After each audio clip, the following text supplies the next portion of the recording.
Stanford University.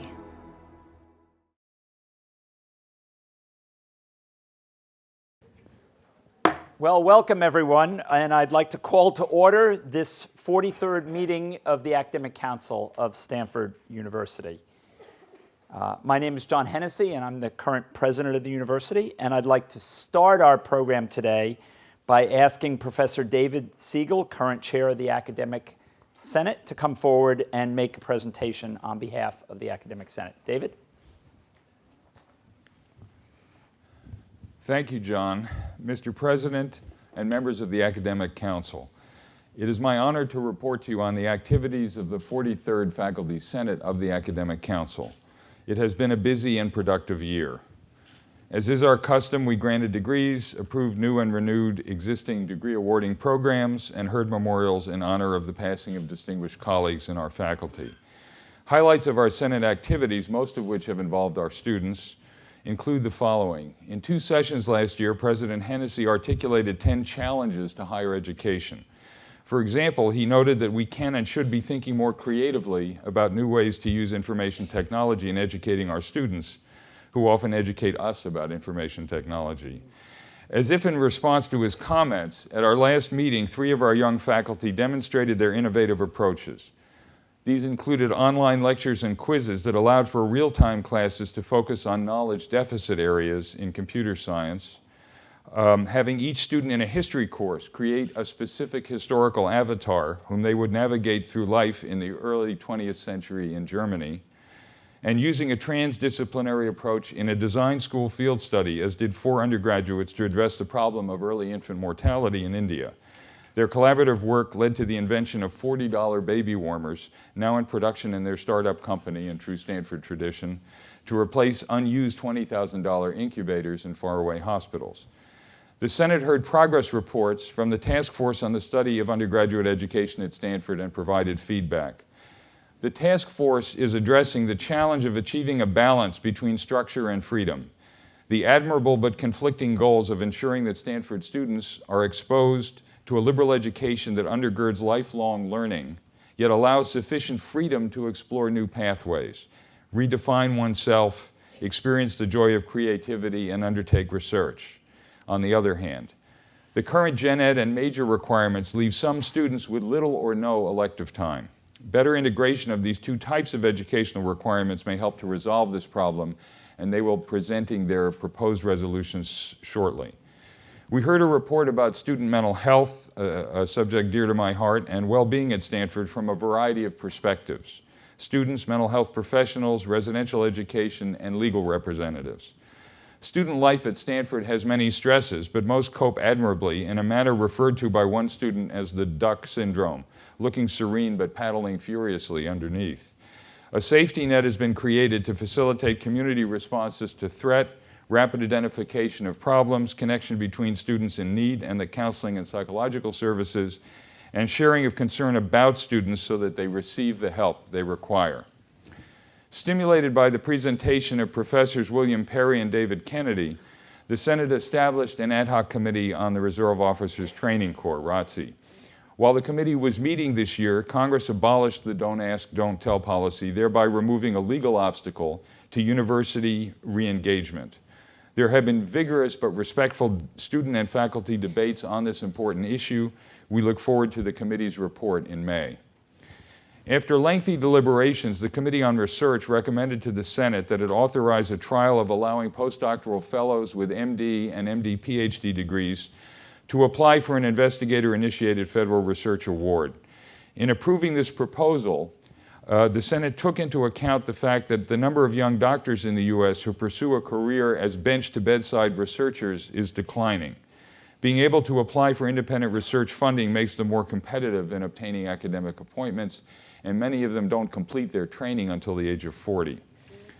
Dean of Research Ann Arvin provided an all too timely report to the Senate about earthquake preparedness. We really paid attention to that one. There is a 62% chance of a major earthquake in the Bay Area in the next 30 years. First, Stanford already has in place seismic upgrades of virtually all of its campus buildings, which are now considered life-safe. Secondly, we have Alert SU, a mass notification system of time-sensitive information. And third, a program entitled Protect SU has been established. A team of inspectors will visit every lab on campus to assure that each piece of equipment is properly anchored, not only to protect the equipment, valued at some $370 million, but more importantly, the people who use it. She also urged us to be sure that data and biological samples are safely stored off-site. We had an historic event this year. For the first time, we invited 3 members of the Stanford University Board of Trustees to speak to the Senate. They provided insight into the board, its role in university governance, how it operates, and how its members are selected. Leslie Hume, who's here, chair of the board, noted that the board meets 5 times per year, votes on such issues as adding or removing departments, approves or disapproves changes to tuition and financial aid, construction and management of university reserves.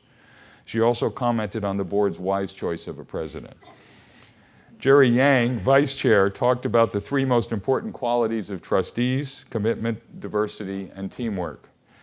Bert McMurtry, the past chair, addressed financial governance and noted that as a trustee, he had complete access to anyone in the university.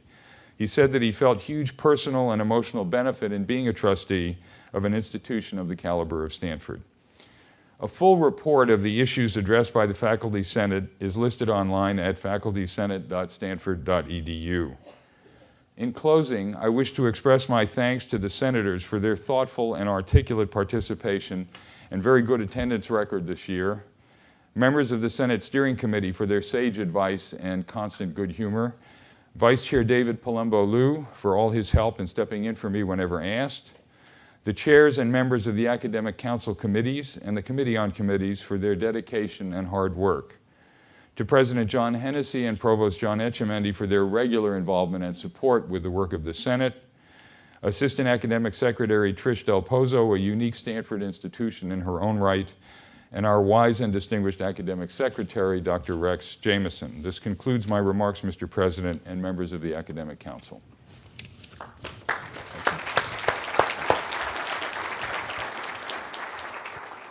Thank you, Professor Spiegel, and thank you for your leadership during a year which I think has dealt with many interesting topics in the Senate. I'm pleased to see so many of you here today. This afternoon, I will begin by giving a brief overview of some highlights of the past year, and then turn our attention to the topic of new opportunities. Prominent among these opportunities is our recent expression of interest to a request from New York City. And after my remarks, I've invited 3 colleagues, Dean Jim Plummer, Professor and Chair of Computer Science Jennifer Widom, and Vice President Bob Reidy to join me for a panel discussion about this effort. Let me start with a quick overview of the state of our finances. As you all know, the economic crisis of the past several years led to many difficult decisions. But we responded quickly to the changing economic landscape and established a new baseline budget for the university. A few months ago, we announced our fiscal year 2010 results, which show the benefits of that quick response. As a result of decisions made throughout the university, we reduced expenses and were able to further lower our payout from endowment. This reduced payout allowed the endowment to recover more quickly. Thus, in fiscal year 2010, the university's endowment rose in value by 10%. That increase in value was the result of both strong investment gains as well as gifts to our endowment. We've been blessed by our alumni and friends who have continued to be generous in the support of their university during a difficult time. This combination puts us in a strong financial position as we go forward, but we must remain vigilant. The economic climate and reduced federal research funding certainly remain significant concerns. In addition, while the investment returns of the past year have been strong and have continued so far this year, as the saying goes, past performance is not necessarily an indicator of future results. But thanks to our collective efforts, the state of the university is strong. And unlike many other institutions, Stanford can focus on moving forward rather than on additional reductions.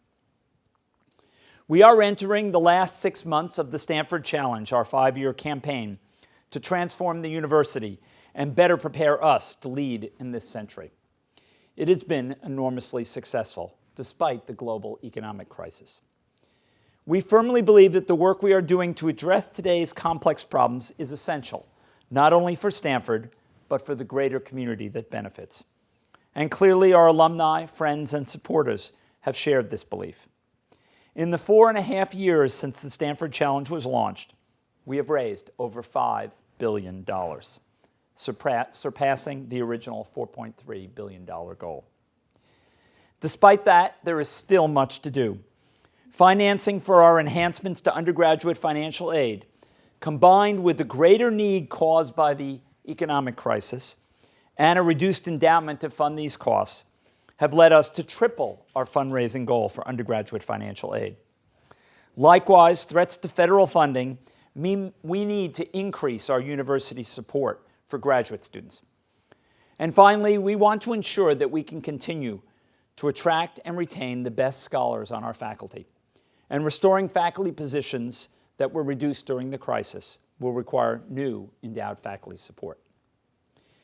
A campaign of this magnitude is necessarily a marathon, and we are entering the final stage. We are definitely on the right track to achieve our ambitious goals, but now is the time for that final push.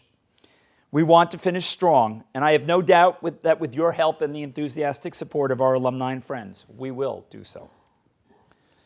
What is the real significance of the success of the Stanford Challenge? It has positioned this university to do the work of this century.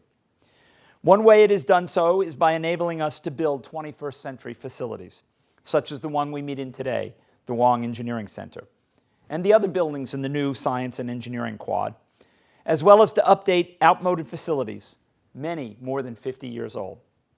Last year, I spoke in detail about the transformation of the campus, so I will just briefly note a few changes this year. Last fall, we dedicated 3 academic facilities: the Li Ka-shing Center for Learning and Knowledge, the Lori Loki Stem Cell Research Center, and the Jensen Huang Engineering Research Center. We also completed the Center for Nanoscale Science and Engineering, and in a few weeks, we will dedicate the Knight Management Center, and next month, the Newcomb Law School building. The Stanford Challenge has yielded very tangible benefits. It has enabled us to provide cutting-edge facilities in support of the pioneering work for which this university is known. Next year, we will look forward to strengthening the arts at Stanford. We are moving forward on a long-term plan for an arts district perpendicular to Palm Drive. I am sure you have all seen that steel skeleton, popularly known as the Fez, rising above the sky off Palm Drive. That is our new Bing Concert Hall. Over the course of the next year and a half, we will see its completion. It is going to be a simply magnificent venue. And we look forward to inviting the public to join us there in the first performances in January of 2013. On this side of Palm Drive, adjacent to the Cantor Art Center, we are moving forward on a new home for the Department of Art and Art History, thanks to the generosity of alumnus and former chair of the Board of Trustees, Burt McMurtry, and his wife, Dee Dee. We have just made our selection for the architectural firm to design the McMurtry Building, Diller, Scofidio, and Renfro, an award-winning design studio responsible for major remodeling at Lincoln Center in New York, as well as a number of current projects, including the Berkeley Art Museum and the Broad Museum in Los Angeles. Another future project is the Biology Building, which will be located between the Gates Computer Science Building and the Mudd Chemistry Building. This lab-focused building will provide a state-of-the-art research labs for our faculty and will replace our currently very outmoded facilities at Heron Labs.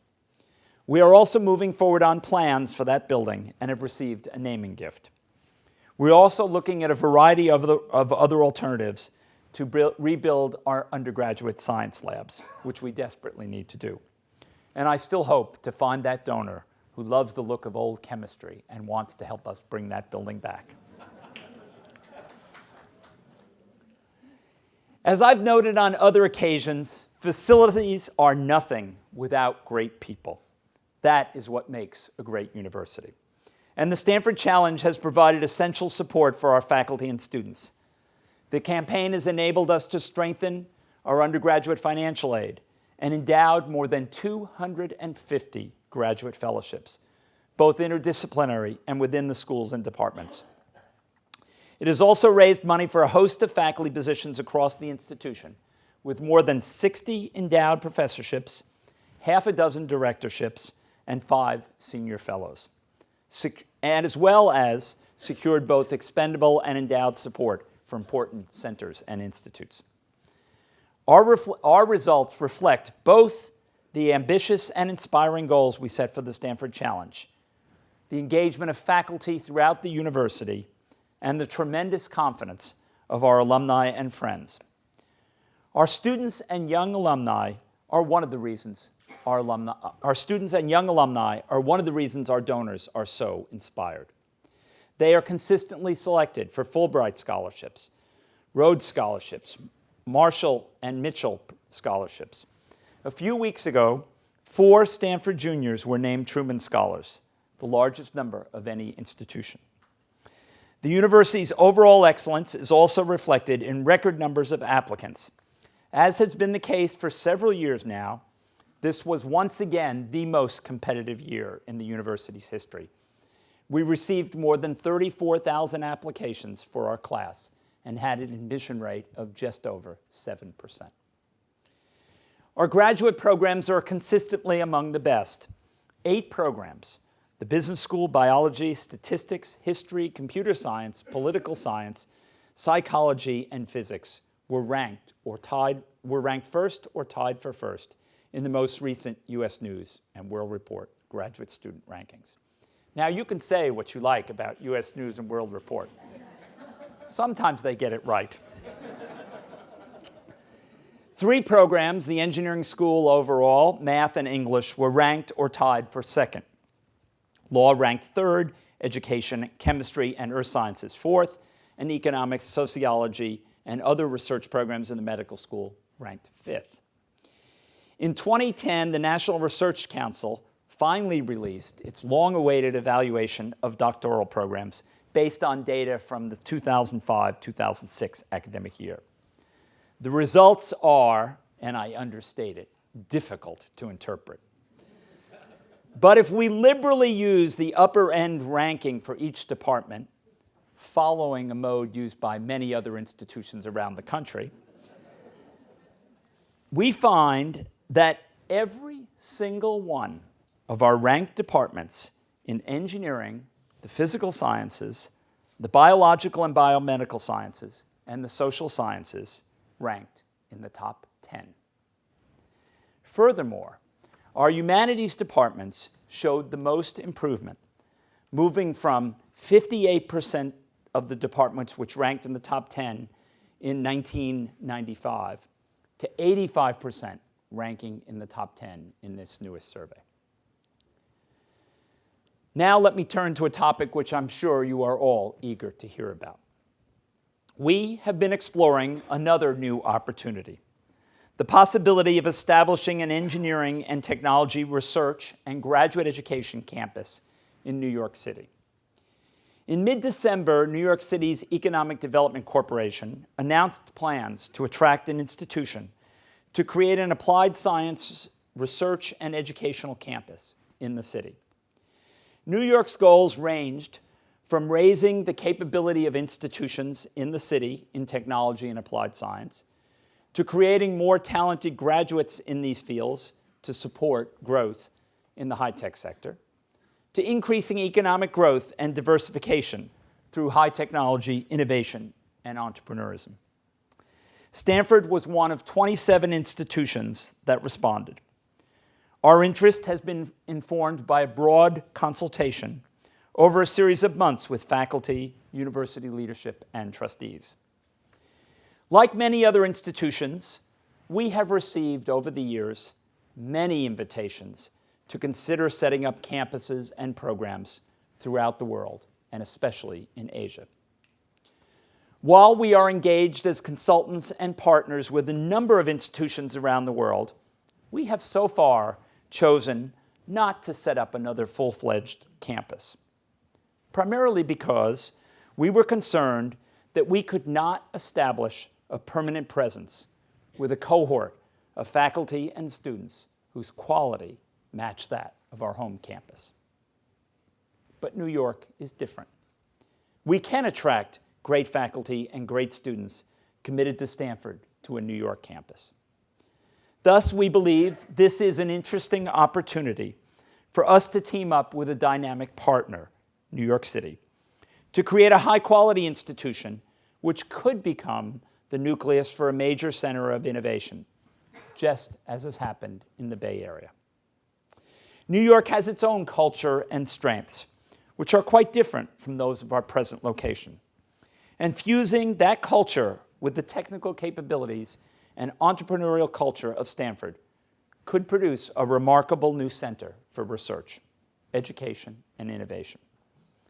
Such a campus is also an opportunity to increase our visibility on the East Coast and connect with new sources of philanthropic support. A New York presence also provides us the opportunity to master multi-site operations, something I believe will be essential for the 21st century university.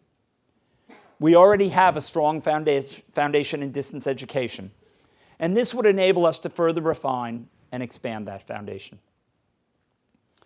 This opportunity also offers a supportive setting for creating a world-class model for a multi-campus university.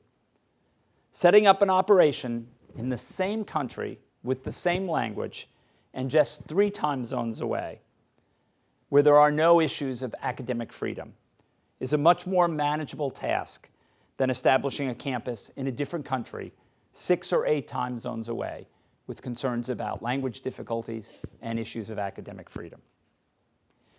Our plan is to create a strong research program, a vibrant graduate education program that provides both master's and PhDs. Our goal is to provide both technical education as well as development of entrepreneurial and innovation skills. We start with an engineering school that is among the best in the country, although I'm sure that Dean Plummer will tell you it is the best in the country. And we are a leader in many applied sciences. We have an incredible entrepreneurial culture, and we understand how to partner with industry and successfully transfer research advances to the marketplace. Stanford researchers and alumni have established thriving companies that employ hundreds of thousands of people, including companies such as Google, Yahoo, Hewlett-Packard, Cisco, Sun Microsystems, Netflix, eBay, and many others. Our plan would be to develop a New York program that is integrated with the programs on the main campus, distributing people and talent, sharing courses and research activities. We would not simply replicate what we have here at a smaller scale. Rather than have 2 computer science departments, for example, we envision 1 department with perhaps 25% of its faculty on a New York City campus. The School of Engineering, the Graduate School of Business, the Hasso-Plattner Institute of Design, and the Stanford Technology Ventures Program would all play key roles in the beginning of this new initiative. Of course, we would add other activities and broaden it over time. The site of the campus will be a critical component as well, and that has not yet been decided. In the request for initial expression of interest, New York City suggested 4 potential sites, which Vice President Reidy will show you shortly. Of the 4 sites, we've looked most carefully at Roosevelt Island and considered how it might be developed, and we'll talk some more about this in a few minutes. At the same time, we have not decided on any site, and we will continue to examine additional sites as the process unfolds. If we pursue this opportunity, it would develop in several phases. During the first main phase, lasting over the initial 5 years of the project, we envision about 25 faculty, including some number of visiting faculty from Palo Alto, growing to about 150 doctoral students and 300 master's students over that initial phase. The focus of the first phase would be primarily on information technology, with electrical engineering and computer science taking the lead, but including special attention to entrepreneurship, education, and research. We envision a program with executive education, both in technical fields and management.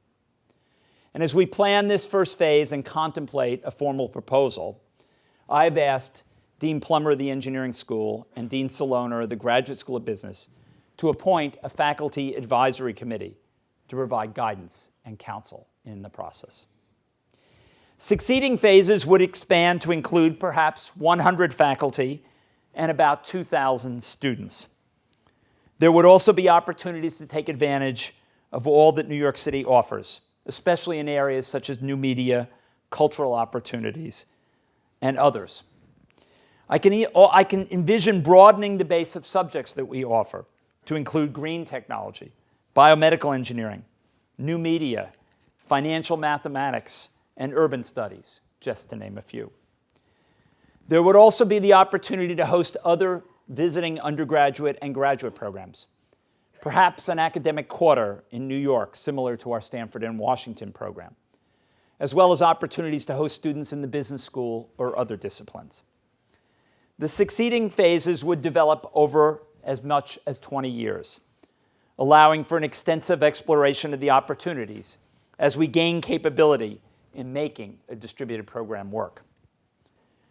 We are at the beginning of a very long process, and we are not alone in recognizing this opportunity.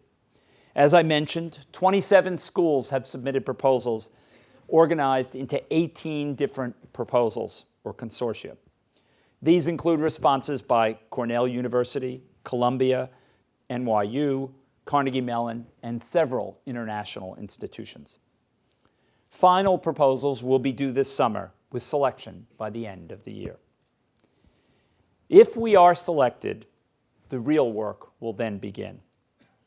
Planning academic programs, recruiting faculty and students, and developing plans for facilities will require the involvement of many faculty as well as staff.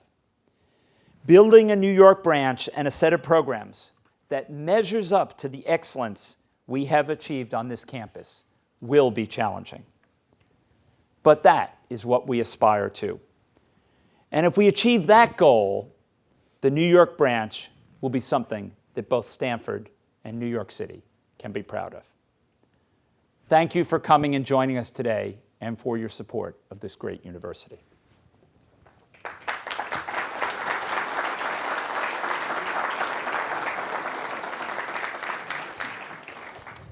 As I said, we'll now begin our panel discussion, so let me invite Dean Jim Plummer of the Engineering School, Professor and Chair Jennifer Widom of Computer Science, and Vice President Reidy to come up and join us. And I'll ask Jim to start by talking about his vision from the Engineering School for this new program. Great. Well, thank you, John. So I will spend just 5 or a few more minutes giving you some thoughts about the academic program for this possible campus in New York City. Jennifer will follow me and talk a bit more specifically about the computer science department, interest in it, and some plans and implications for the department.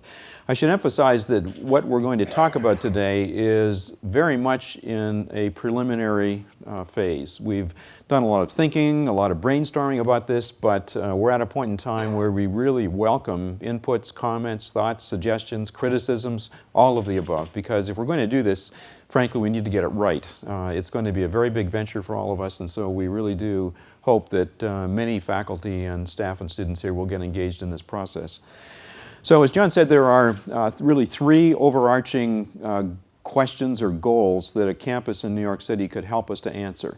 The first of these is, can a world-class research university in the 21st century really be geographically distributed? The second is, can distance education, telepresence kinds of systems really work well enough so that a campus in New York City will look and feel and be part of this campus? We aren't talking about creating something separate and distinct. We're talking about creating something which is part of all of us, so that the people who are there will be part of us.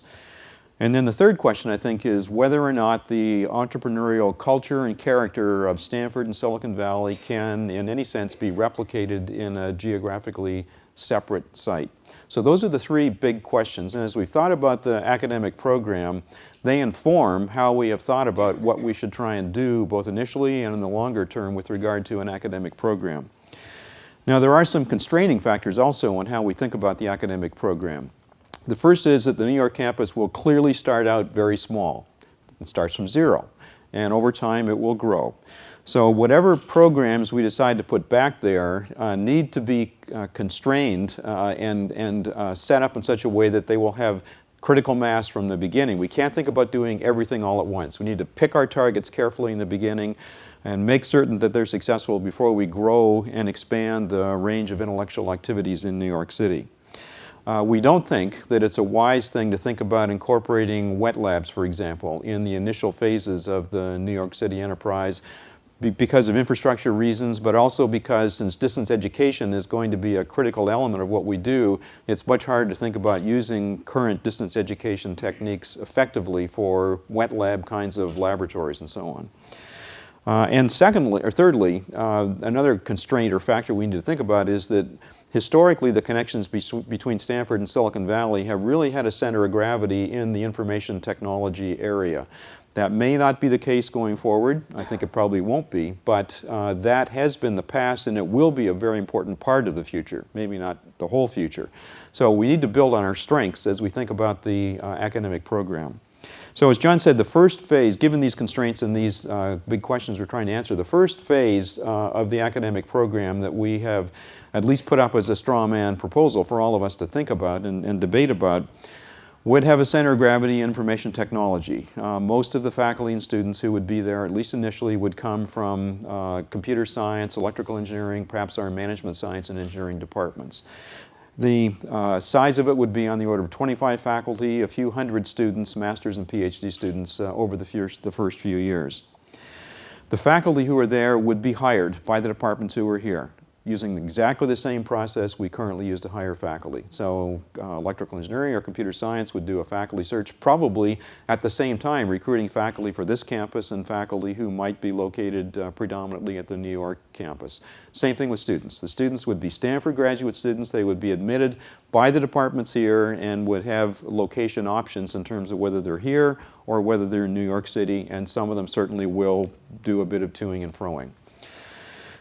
The other elements of the program which are very important to think about besides the research associated with the academic departments here are the Stanford Technology Ventures program, the STVP program, which as all of you know is centered in the engineering school, but broadly impacts much of Stanford through courses, through student competitions, through seminars and so on to sort of teach our students about how to be entrepreneurial, to be innovative and be creative, and that needs to be an element of the New York campus as well. The Design Institute, or the D School, for the same reasons, needs to be part of the New York campus as well. It's the element here at Stanford, which is a center of gravity in engineering, but touches almost all parts of Stanford and helps our students to learn that they really can be creative, they really can be innovative, they really can work in interdisciplinary teams, and they really can work on impossible problems and find solutions to them. So that needs to be an element of the New York program as well. And finally, the Graduate School of Business will be a player from the beginning through offering some of the short courses that they offer here that offer opportunities for Stanford students and in some cases for industry students to take courses. In the beginning, they probably will not have degree-granting courses in New York, but that may come later. The challenges for this first phase, the first few years, include hiring the faculty, admitting the students. We actually don't think those are tremendously difficult problems. We have very deep pools for both our faculty searches and our students. Both the STVP program and the D School make significant use of adjuncts to help teach some of the experiential courses that are a key element of their teaching. Turns out in New York City, the adjuncts we will need are actually there and raring to go. IDEO, for example, has a large operation in New York City. There are quite a number of IT companies like Google in New York City who play a role in helping to teach these kinds of courses here and can play the same role in New York City. So another challenge is actually this one I mentioned earlier, trying to make the New York City campus look, feel, and be part of this campus. So it's not a distinct and separate entity, but part of all of us. And that is going to depend on a lot of things, but perhaps in a really significant way, it's going to depend on how effectively we can make distance education work. We envision faculty here and faculty in New York teaching classes to students in New York and students here in real time. The students in both places need to feel and be part of the same classroom experience. They need to have the same access to faculty, the same access to teaching assistants, and so on. Now, just to scope the problem for you, if we're going to have master's degree students from CS and EE there, if you look in the degrees currently course listings and ask how many 200 and 300 level classes are offered in CS and EE annually here, the answer is around 250. And ideally, we would like to make a significant fraction of that portfolio available to the master's students on both campuses. Now, clearly, that takes distance education as we know it to a different level. We think we can do it. The distance education program here on campus is roughly at that scale now, but it doesn't offer all of the courses, and most of it's not done in real time. So there are some significant opportunities and challenges there. The second phase of the program would ramp all this up to 100 to 200 faculty, several thousand graduate students, and perhaps most importantly, expand the portfolio of the academic program in New York City. I would actually like to see all of us think about, in some sense, a competition. Let's imagine phase one is wildly successful and we establish a campus there and we're thinking about what areas we should expand it into. Clean tech, other areas of technical interest, perhaps some areas outside the sciences and engineering here on campus. I'd like to see all of us think about the best opportunities we could put forward to cite and locate programs on the New York campus that would complement programs here and take advantage of the physical location in New York City. So I think we leave completely open the expansion of the programs beyond the beginning phases, which will, I think, necessarily be tightly focused in a narrow area to give us a good chance of being successful. So in the second phases then, we expand the program, expand the faculty. The campus there is still part of this place. The faculty are still Stanford faculty. The students are still Stanford students. The staff who are working there are still Stanford employees. What are the challenges in phase two in growing the program? Well, hiring the faculty, admitting the students. If we do have this competition, I hope it's a vigorous, enthusiastic competition. Many of the parts of the university get excited about being part of the New York campus, and so that'll be an interesting exercise and challenge. But the biggest part, I think, will again be making the New York campus look, feel, and be part of all of us, so that we really regard that as an extension of the home campus and not something that's on the East Coast that we sort of know about and don't really pay much attention to. So that's kind of a quick overview of the academic program, and I'm sure there are lots of things you may want to talk about in a little bit, but let me pass the baton to Jennifer. Okay, thank you, Jim. So I'll be talking from the department perspective. There's obviously challenges and opportunities at every level. I think from the department we're talking a lot about mechanics more than programs. So I just want to talk about a few aspects: faculty, students, research. On the faculty side, well, it's a great opportunity for our department in one sense. One of the things that department chairs spend a lot of time on is convincing deans that we need more positions.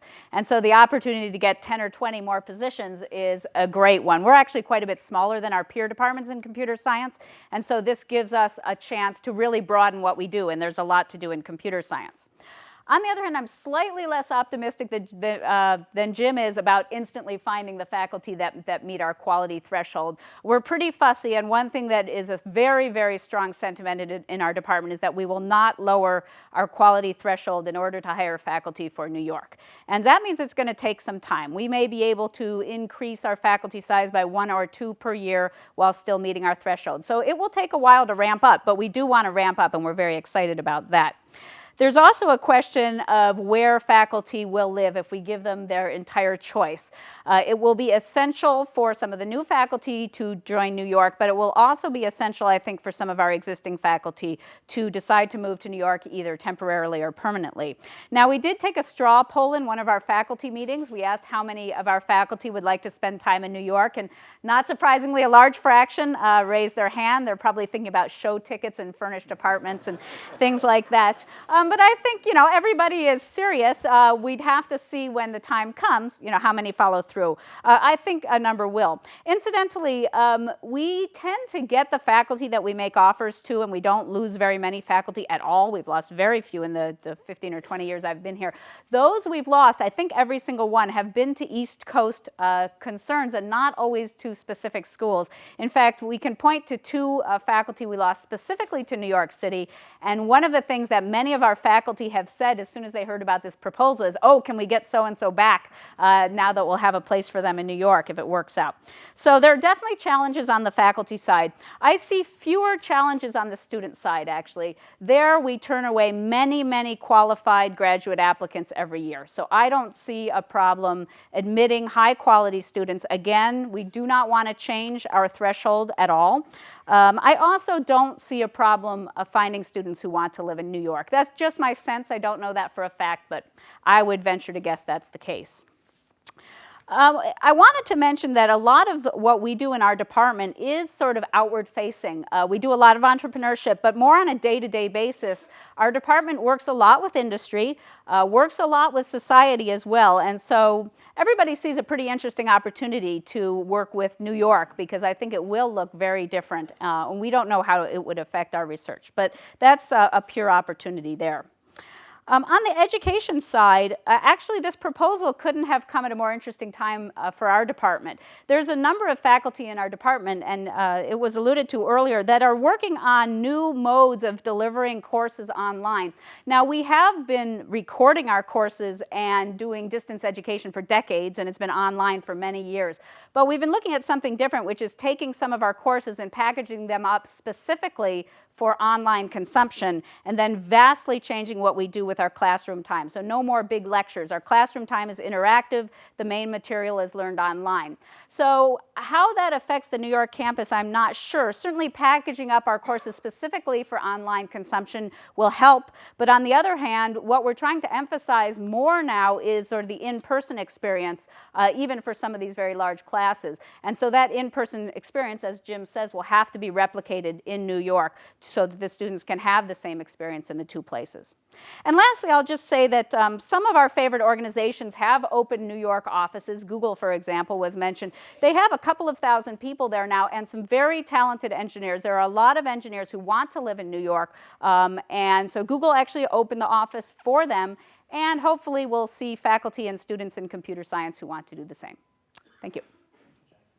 Thank you, Jennifer. Academic Council, thank you for inviting us to talk about this unique and challenging opportunity. Over the last decade, I've been given the great opportunity to create place here at Stanford, and I think we've accomplished a lot, as John has talked about.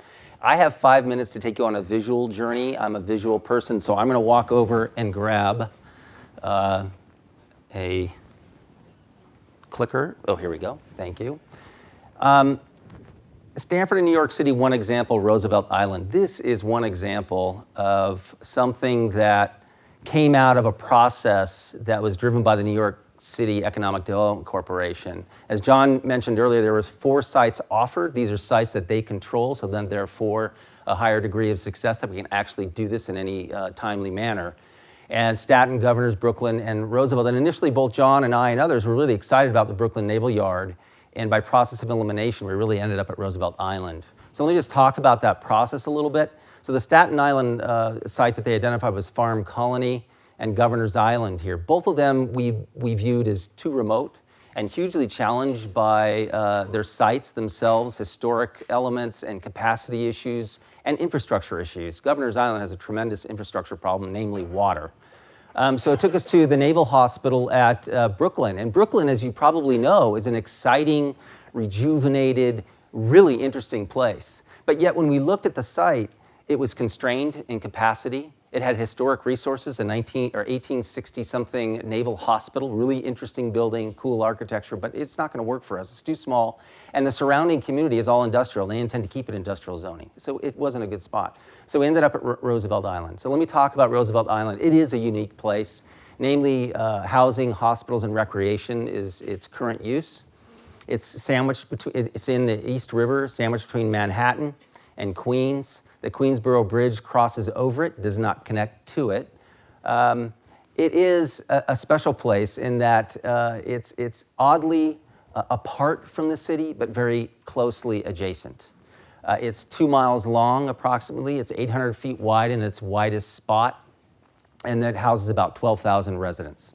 The area we're talking about is the south part of the island, and a little closer view here, these collection of buildings, the hospital. Here's an aerial view looking down on that south part of the site. That's a 10-acre site. What is proposed is that these series of winged buildings, these old hospital facilities, state-controlled and run, but ultimately controlled by the city, will be demolished over a period of very soon, which will allow us a 10-acre site. And think about 10 acres in close proximity to Manhattan. That's really hard to come by.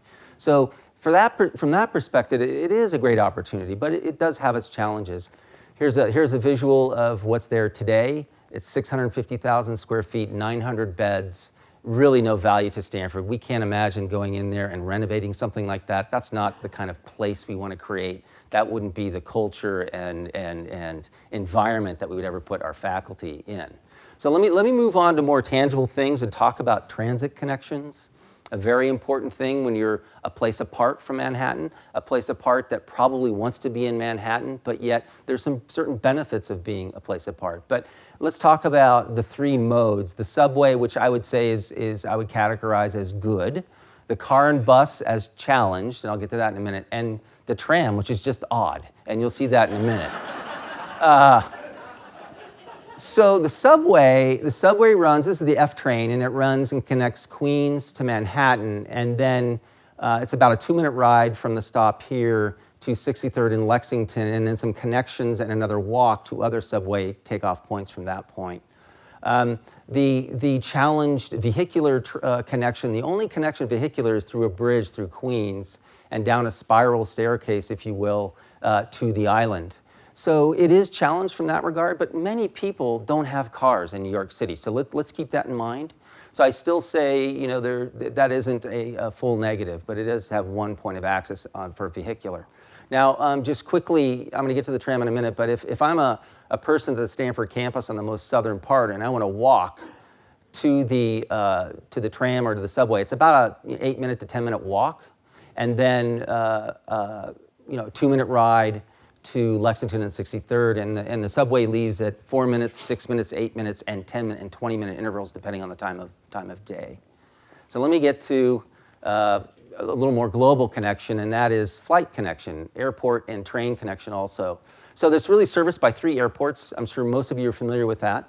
LaGuardia is the closest, but there's no real direct flight from San Jose or San Francisco.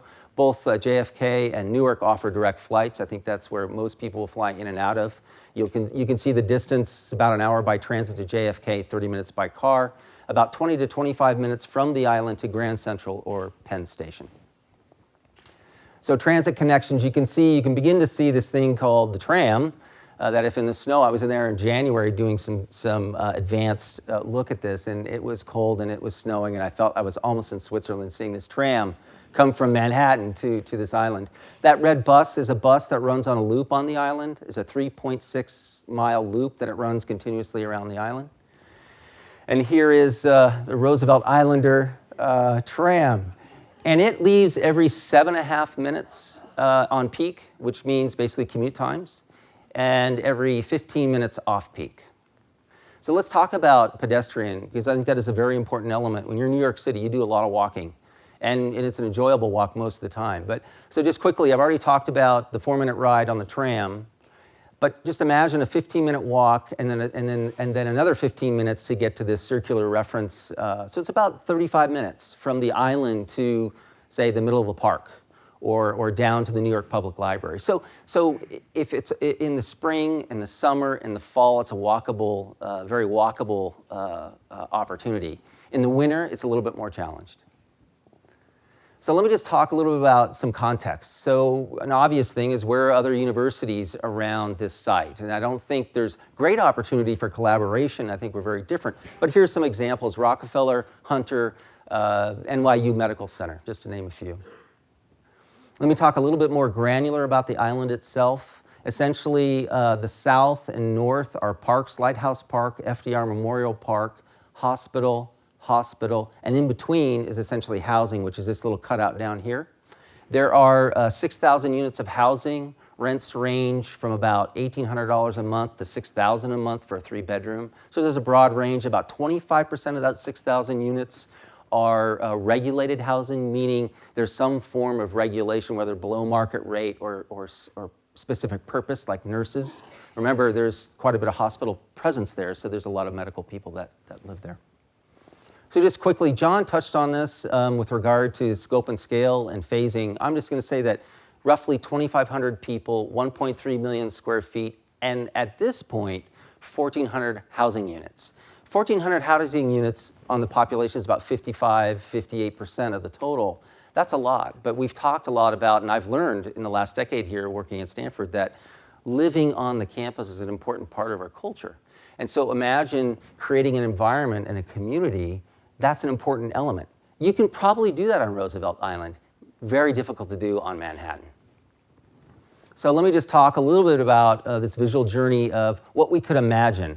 And I don't want people to get believing that this is this precise. We did it because we had a proposal and a response that we needed to get in. But there is many, many more months to work on any kind of site plan. But let me just walk you through what we came up with early on. We have essentially residential towers, 20-story towers here, and then a residential tower here, likely in phase 3, and then a collection of academic buildings, roughly 200,000 square feet apiece, all centered around an open space green, not unlike Stanford. Also a series of buildings out on this edge of the river that are cafe, recreational, gym, retail, auditorium. So it's really trying to build community around a central green, not unlike, as I said, Stanford. So its orientation, I think, is important, and that is the orientation is back towards Manhattan. So that concludes my presentation. Thank you, Bob. Mm-hmm. Why don't we open up the floor? Thanks to our 3 panelists. Let's open up the floor to questions. Well, thanks a lot for the presentation. I think it was very interesting.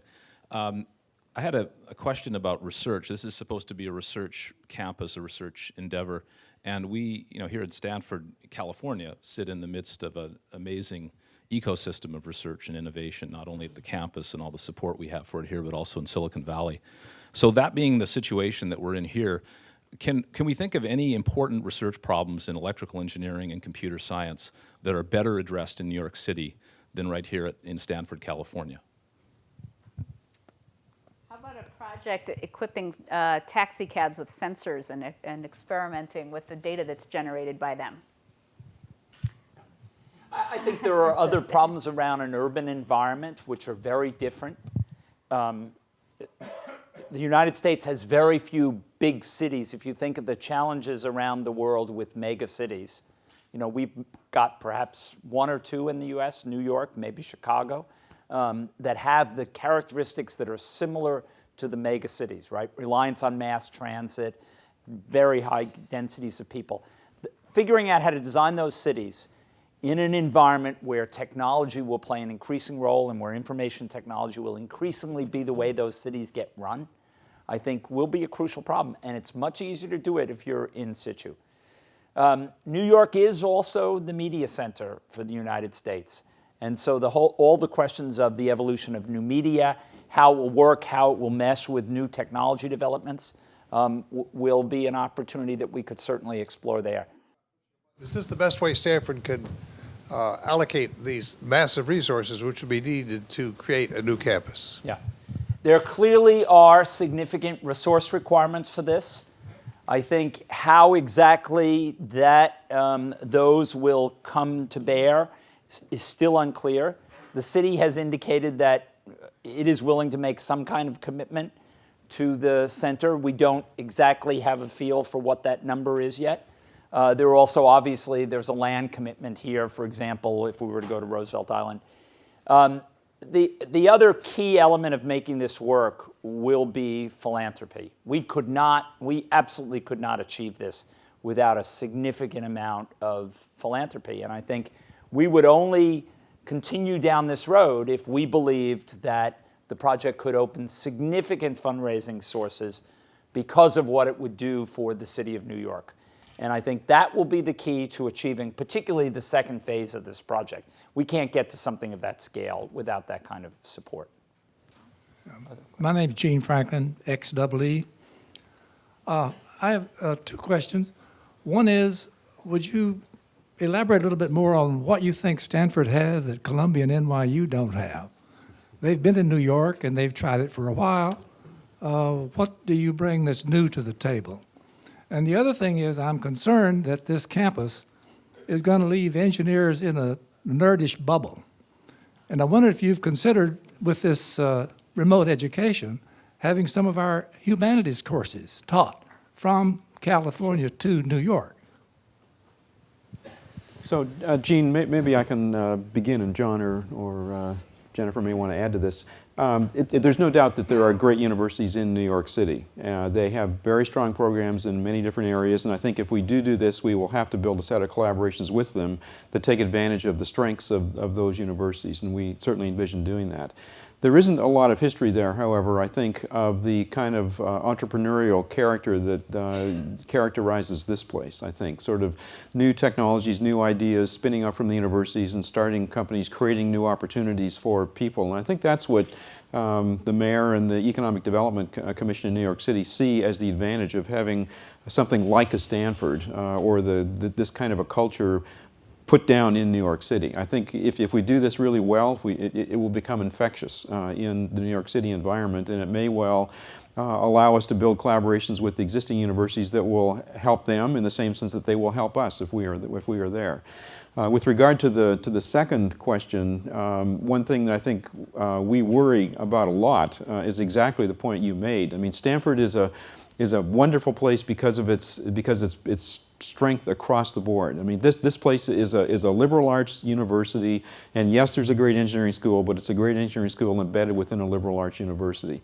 And if we think of what we're building there as a high-tech outpost, I think that's not a good thing. I think that's why we've got to make certain that whatever we build there has strong, intimate connections to this place, so that it feels and looks and is, when you're in New York City, as if you're part of this place. Now, how all that plays out in terms of what the programs are that are there, how it plays out in terms of how we can connect the people and programs that are there to the artistic and other opportunities that are part of New York City, those are very important questions, but I think we have to do that to build the kind of an environment and the kind of a culture that all of us love about this place right here. All I would add is, New York is the cultural capital of the United States. It is also the media capital. It's the place where the new thing happens in a very different dimension than it happens in the Bay Area. I actually find the notion of fusing that dynamic, leading edge, new stylistic approach to things that really is New York's strength, together with our strength of thinking about blending that with technology, with a wider view, with a more diverse environment, is something that really could be quite dynamic. I think there are obviously challenges in doing this. In thinking about this issue, we pondered a lot on why hasn't there been another area created in the United States with the vibrance and success of Silicon Valley? And that's a hard question to answer. There are probably several ingredients, though. One is, do you have an absolutely first-rate innovation center based around technologies that are changing the world? And I think it makes a big difference whether you have one of the very top institutions, one of the top 2 or 3 institutions, or whether you have one of the top 10 or 15 or 20 institutions. That's one factor. A second factor is an entrepreneurial culture that you have to develop, because certainly there are many great engineering schools that haven't been successful in creating an innovation enterprise around them. So there is really a question about what does it make to make that entrepreneurial culture. And then there are lots of questions about California versus New York. But things are changing. There are a lot of new technology startups in New York City. They're growing fast. What is a major shortage there? There are simply not enough top-flight engineering graduates being provided. If you think about the scale of the program we're talking about, and you think about graduate students that we could produce from that system, it could well be that we would double the number of graduate students in New York City research institutions in engineering and technology. Ed Feigenbaum, Computer Science.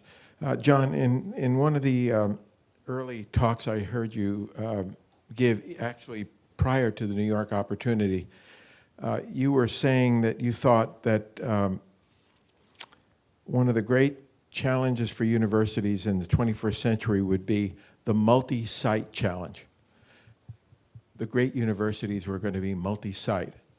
Why do you think that's true? I mean, why isn't, take Oxford and Cambridge. Why isn't there an Oxford in New York or a Cambridge in Chicago, or why do you think that?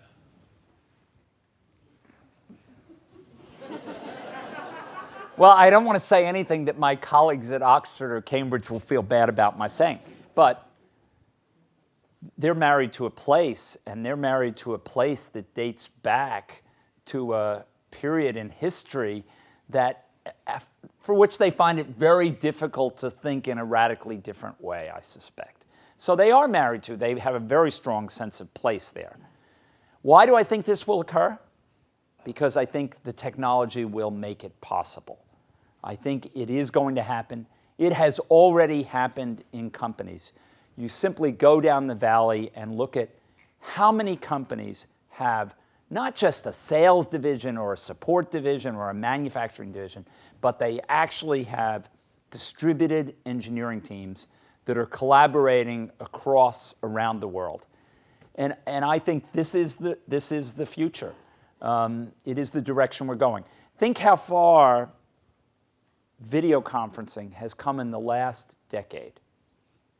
Within a few months, you will be able to have multi-site video conferencing on your desktop, to your iPad, to your handheld phone, that will be of a quality that is better than what you could have bought for $100,000 10 years ago.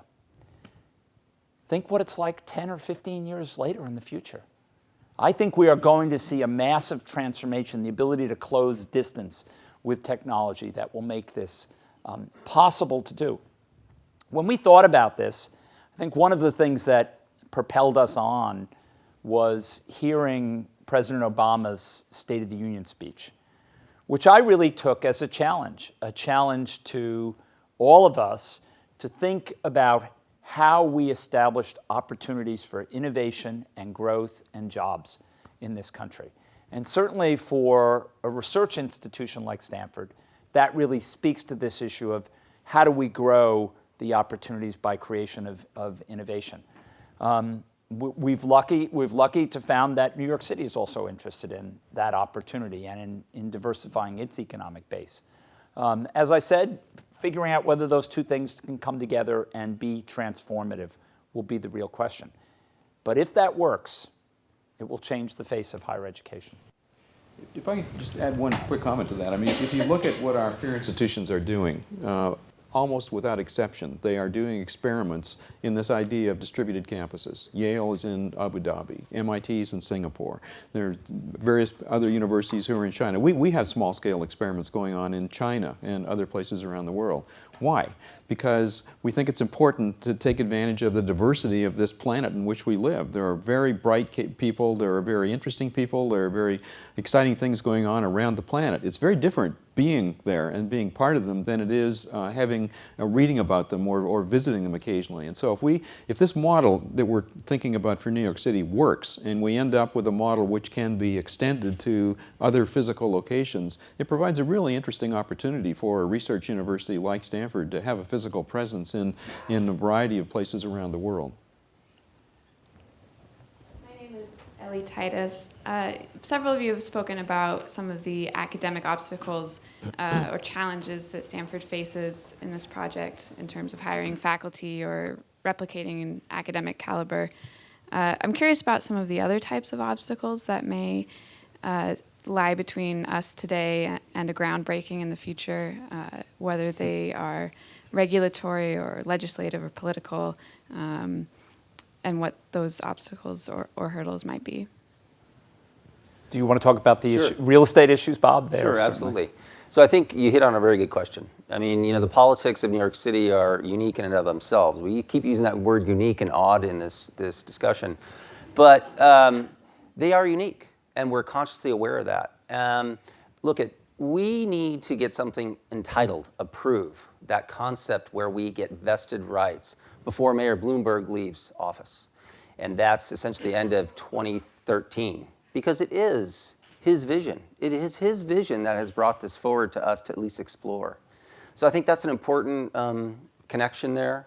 I think also remember too that in these first phases, John and I and others have discussed deeply about we can't be in a high-risk investment position. We need to be in a position whereas this first phase, where there's so much uncertainty, that we don't have tremendous capital at risk, right? So we're thinking about that deeply. There will be many twists and turns along this pathway. And I hope that in the end, Bloomberg and his staff can deliver something that we can eventually build out. I think there's another very important risk too, or another very important issue, and that is it does not make sense for Stanford to go forward with a venture like this, which is going to be a big thing if we do it. There are resources involved, there are opportunity cost issues and so on. It doesn't make sense to go forward with it unless the Stanford community supports the idea. And so I think now is the time when we have to vet this idea, when we have to let people talk about it, think about it, debate it and so on. And at the end of the day, if there isn't support to do it, we should not do it. It's that simple, I think. And there are vigorous debates going on already, I will say. Right, and they will continue. I think the one thing that gave us comfort in this process is early on, we asked about how the decision-making process would go forward.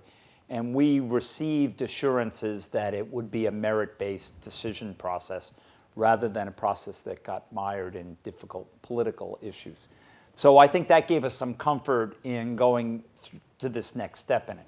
But that will clearly be key for us. We have no interest in getting enmeshed in a process that will be drawn out, will be highly political, and will not emerge with something that we can really make successful. Hi, my name is Eric. I'm a undergrad in mechanical engineering. I don't have a direct stake in this, but I find it interesting to the challenges. So I have a question and a suggestion. The question is, will there be a fountain? And the reason I ask that is because to make the campus in New York like the campus here, there has to be something there that you say, oh, that's so Stanford. Yeah. You know, jumping in a fountain after a final. Maybe Well, grad students don't do as much as I undergrads. imagine in the future people will say, where's the river on the California campus? So. But I guess what I'm getting at is I would hope that, I'm sorry? The earthquake, exactly. Well, I guess what I'm getting at is I hope that you would take suggestions from undergrads who sort of know this campus like the back of their hand. We know the ins and outs, we know what makes it home to us. Maybe slightly more so than grad students who sometimes live off campus at a greater frequency. Yeah, thank you. I think that's a great point, to try to replicate the Stanford environment.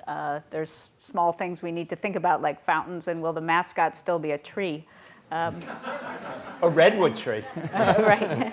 But I'll tell you that as a native New Yorker, I'm looking forward to New York pizza.